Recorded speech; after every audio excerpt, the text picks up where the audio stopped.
الحمدللہ رب العالمین والصلاة والسلام علی رسولہ الکریم وعلی آلہ واصحابہ اجمعین اما بعد فاعوذ باللہ من الشیطان الرجیم بسم اللہ الرحمن الرحیم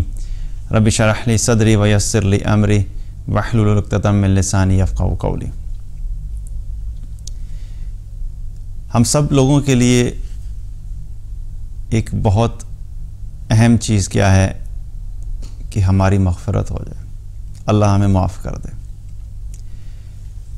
اور یہ وہ چیز ہے جس کے لیے ہم نے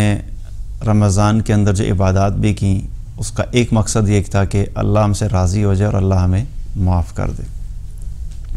کیونکہ ہم میں سے ہر انسان سے زندگی میں کوئی نہ کوئی خطائیں، کوئی نہ کوئی گناہ ہو جاتے ہیں، چاہے کتنا ہی نیک کیوں نہ ہو، چاہے کتنا ہی اچھے اعمال کرنے والا کیوں نہ ہو۔ انسان کی زندگی میں کوئی نہ کوئی ایسی سچویشنز آتی ہیں، کوئی نہ کوئی ایسا وقت آتا ہے یا کوئی نہ کوئی ایسے اعمال ہو جاتے ہیں جو کہ اللہ کی نافرمانی والے ہوتے ہیں، اور انہیں اعمال کی بخشش کے لیے انسان کوشش کرتا رہتا ہے، کیونکہ ایک طرف تو نیک اعمال ہیں، جو نیک اعمال ہیں وہ تو اپنی جگہ موجود ہیں، لیکن ان کے ساتھ ساتھ جو گناہ ہیں،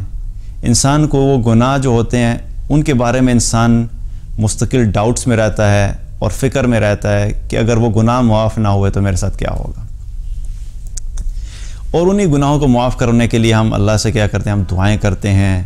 معافی مانگتے ہیں، توبہ کرتے ہیں کہ کسی طریقے سے یہ گناہ معاف ہو جائے۔ اب جب یہ گناہوں کی معافی کا معاملہ آتا ہے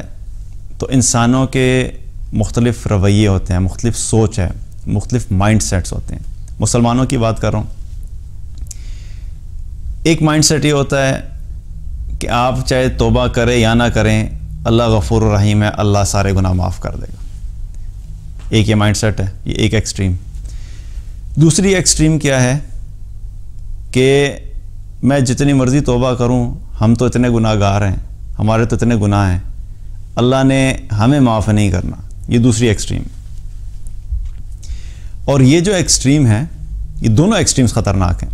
ایک ایکسٹریم یہ کہ اللہ سے یہ امید رکھنا کہ اللہ گناہ معاف کر دے گا، لیکن گناہ کرتے بھی چلے جانا اور توبہ بھی نہ کرنا، اور اس کے ساتھ اللہ سے امید رکھنا، یہ ایک ایکسٹریم ہے۔ اور دوسری ایکسٹریم کیا ہے کہ توبہ بھی کر رہے ہیں، اللہ سے گناہوں کی معافی بھی مانگ رہے ہیں، اور پھر بھی یہ امید رکھ رہے ہیں کہ اللہ گناہ معاف نہیں کرے گا۔ اور یہ جو ایکسٹریم ہے یہ کہ اللہ کی طرف نا امیدی کی طرف لے جاتی ہے یہ چیز۔ مجھے اکثر میسیجز آتے رہتے ہیں، تو ایک دفعہ مجھے کسی نے میسیج بھیجا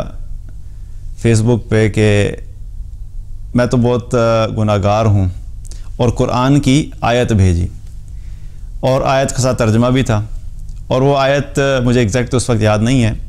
لیکن اس میں ایسے لوگوں کا تذکرہ تھا جن کے بارے میں اللہ تعالیٰ نے فرمایا کہ اللہ ان کو معاف نہیں کرے گا۔ تو پکچر بھیج کے کہا کہ یہ آیت تو میرے بارے میں ہے، اللہ تو مجھے معاف نہیں کرے گا۔ تو پھر بہرحال میں نے شاید سمجھایا کہ نہیں، یہ خاص طرح کے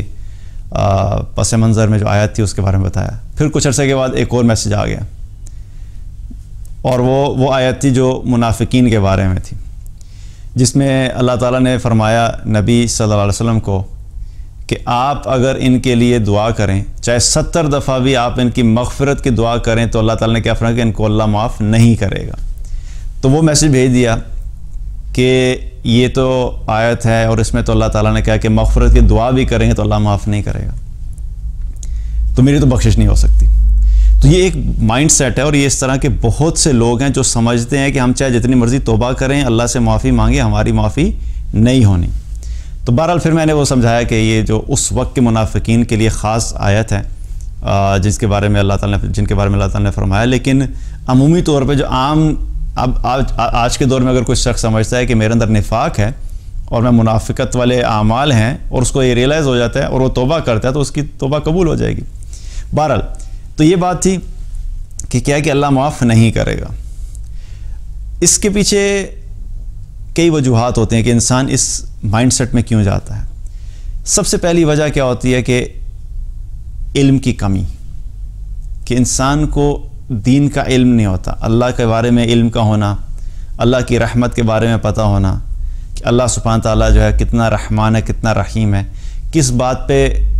پکڑ ہوگی، کس بات پہ معافی ہوگی، کب معافی ہو سکتی ہے، کب معافی نہیں ہو سکتی، کن اعمال کی معافی ہو سکتی ہے، کن اعمال کی معافی نہیں ہو سکتی، اور اگر معافی ہو جائے گی تو کیا کیا چیزیں کرنی پڑیں گی جن کی وجہ سے یہ اللہ سبحانہ تعالیٰ میں معاف کرے گا. تو یہ سب کیا ہے؟ اس کا تعلق علم سے ہے.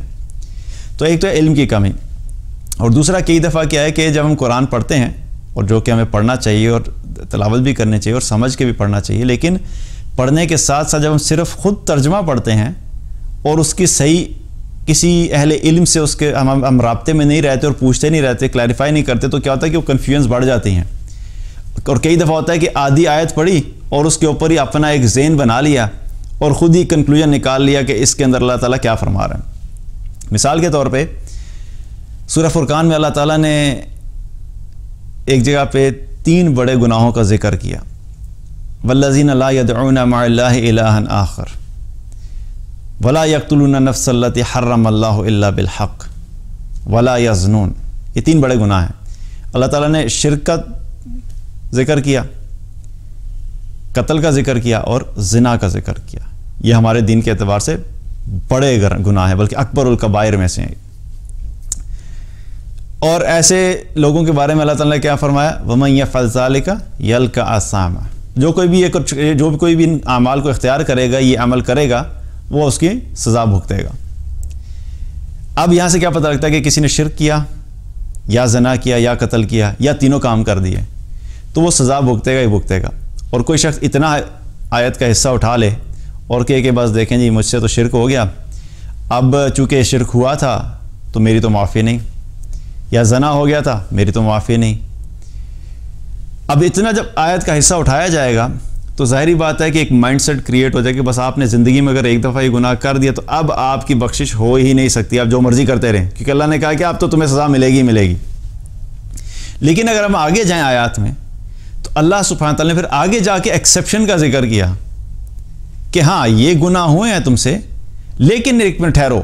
بات پوری سن لو،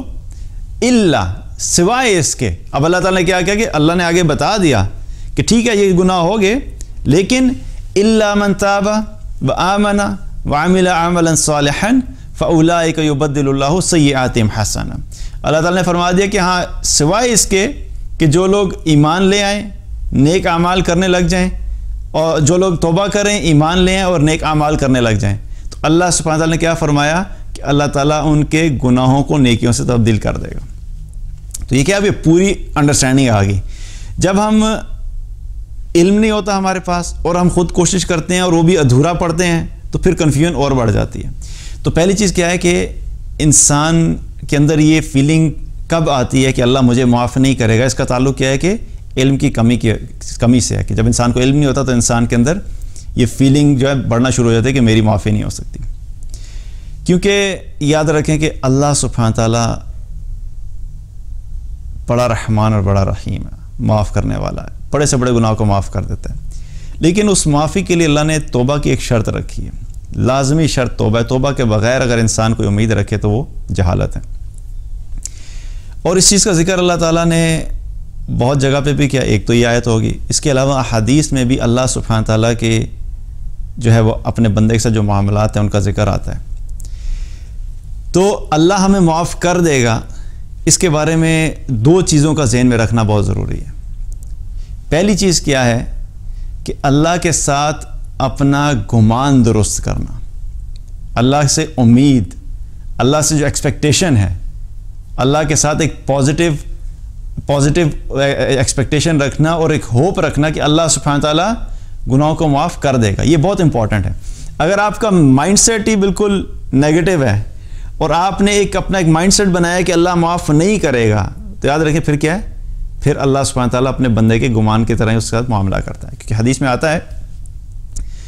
کہ نبی صلی اللہ علیہ وسلم نے فرمایا کہ اللہ تعالیٰ فرماتا ہے کہ میں بندے سے اپنے گمان کے مطابق معاملہ کرتا ہوں اور میں اپنے بندے کے پاس ہوتا ہوں جب وہ مجھے پکارتا ہے.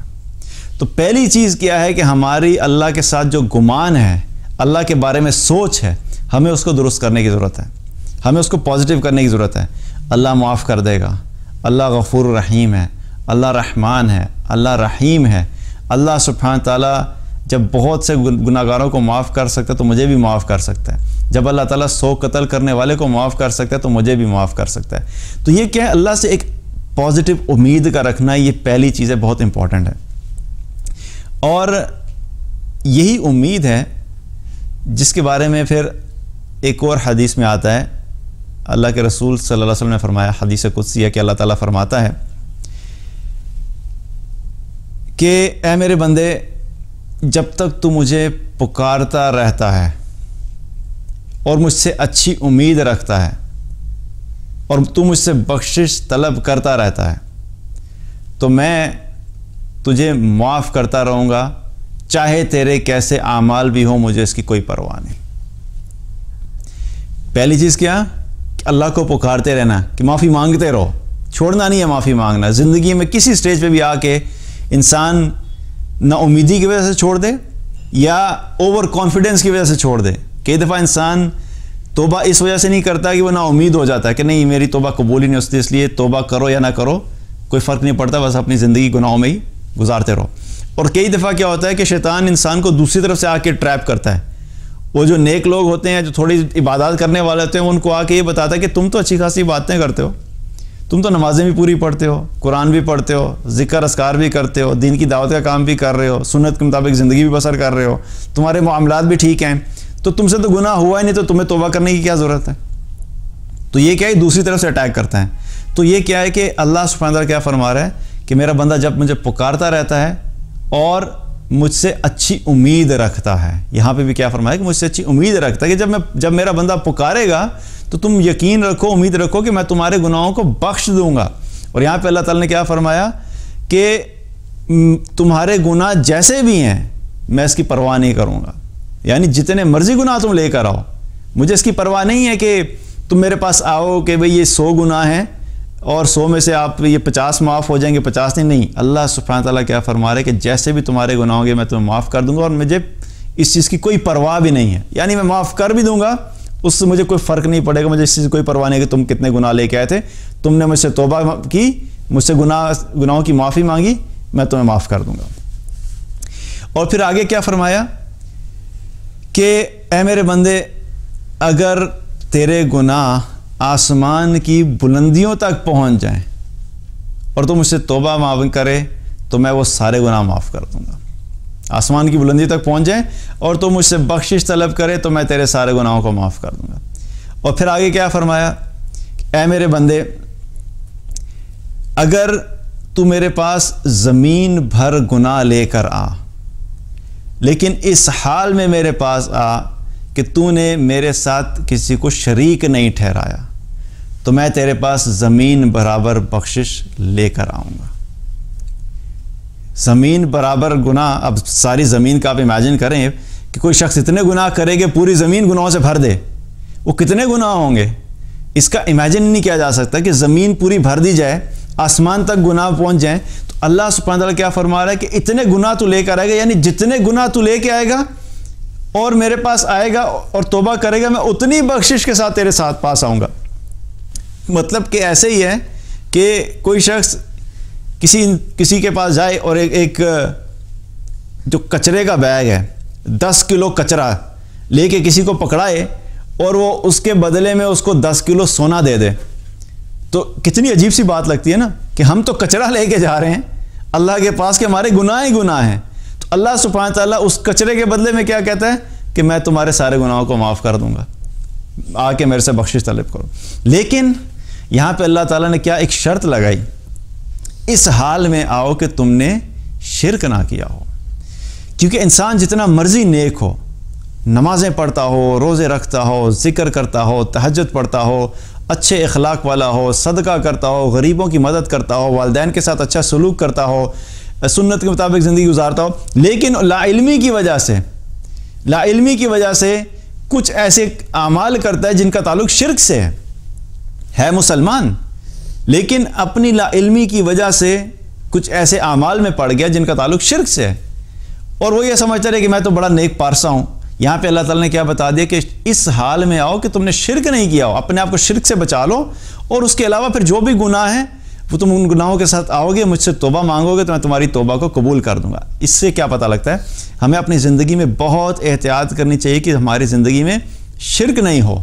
جب بھی دعا کریں صرف اللہ سے مانگیں، جب بھی مصیبت آئے صرف اللہ کی طرف متوجہ ہوں، جب بھی مشکل آئے صرف اللہ سے امید ہو، جب بھی کوئی پریشانی آئے صرف اللہ کی بارگاہ میں روئیں۔ جب بھی کوئی بیماری آئے اللہ سے ہی صحت مانگے، جب اولاد چاہیے تو صرف اللہ سے اولاد مانگے۔ ہر حال میں ہم نے مانگنا صرف اللہ سے ہے، اللہ کے سوا کسی کے سامنے نہ جھکنا، نہ دعا کرنا۔ ان سب چیزوں سے اپنے آپ کو بچا کے رکھیں، کیونکہ ایک تو مشرک وہ ہیں جو مسلمان نہیں ہیں، جو مسلمان نہیں ہیں وہ تو شرک کریں نہ کریں وہ تو اللہ کو مانتے ہی نہیں، وہ تو ایک برابر ہو گیا۔ لیکن ایک مسلمان ہو اور وہ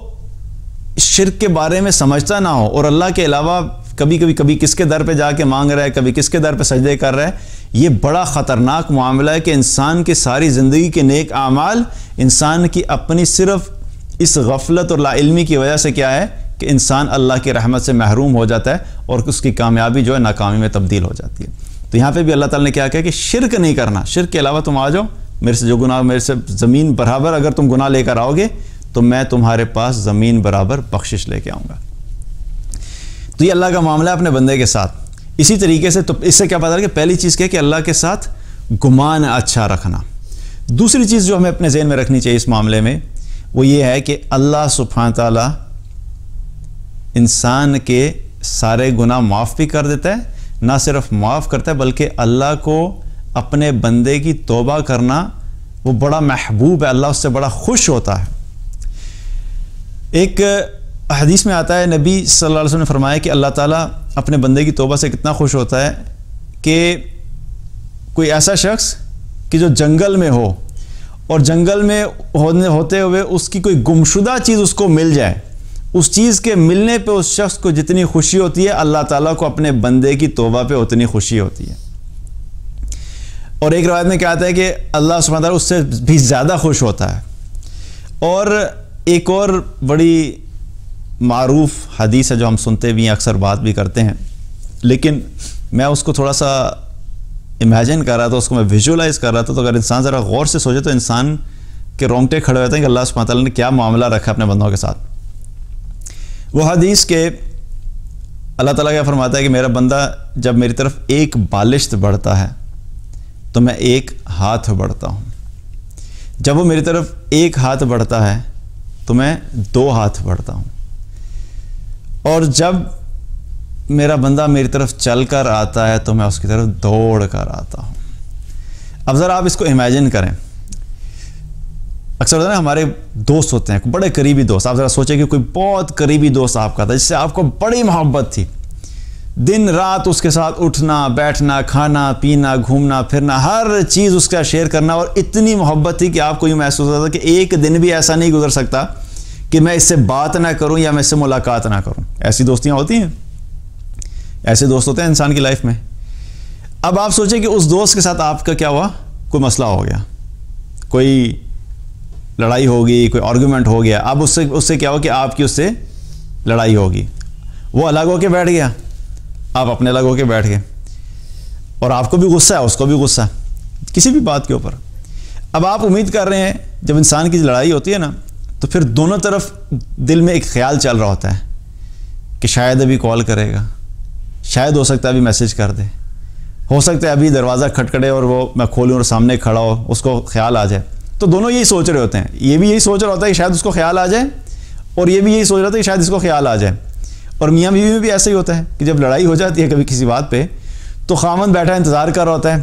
شاید ہو سکتا ہے واٹس ایپ پہ میسج کر دیں، شاید کہہ دے چلیں چھوڑ دیں، ہو سکتا ہے کال ہی آ جائے۔ بیگم اپنے الگ بیٹھی ہوتی ہے امید لگا کے، اچھا چلو ہو سکتا ہے تو بڑا سخت قسم کا جنگلی قسم کا، لیکن ہو سکتا ہے کہ آج اس کو خیال آ جائے، ہو سکتا ہے اس دفعہ یہ میسج کر دے، ہر دفعہ تو میں ہی کہتی ہوں، تو ہو سکتا ہے اس دفعہ یہ منا لے۔ انسانی فطرت ہے کہ انسان کا جب اس طرح ہوتا ہے تو ایک امید بدی ہوتی ہے۔